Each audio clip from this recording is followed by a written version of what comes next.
some people who believe in this sort of idea of the great replacement or lesser versions of it, right? That it's like, Muslims are threatening Western civilization because, we're out reproducing them. And eventually the United States might become a Muslim country, or Europe might become a Muslim peninsula.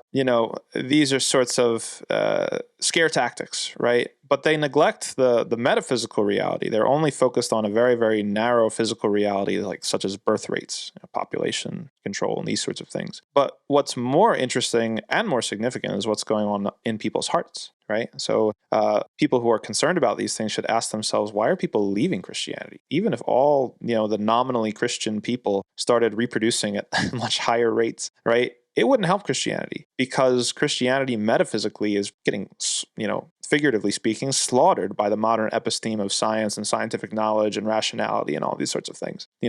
Much less set up to deal with Enlightenment reasoning and post-Enlightenment philosophy than Islam is. And that has political, historical reasons, like going back to the church and their sort of antagonism with science and scientism, and scientific discovery, I should say, that Islam just doesn't have that baggage. Right. And so on one hand, you have to account for, why are Christians leaving Christianity en masse, which is proven by data? And then why are people embracing Islam? That's the second thing that you have to account for. And it's true. A lot of people point out that a lot of the gains that Islam makes when it comes to converts is offset by the people who leave Islam when coming to the secular West, and that is true. However, it doesn't change the fact that a ton of people are converting to Islam, and you have to ask yourself why. And so, rather than get fixated on the physical reality of, I guess the strategy is to make more babies. Is that really what we're talking about here? What about finding out what's true? What about trying to interrogate, why is this sort of theology not satisfactory to people? Why is this institution, and it's not just a monolith, but the idea of the church, so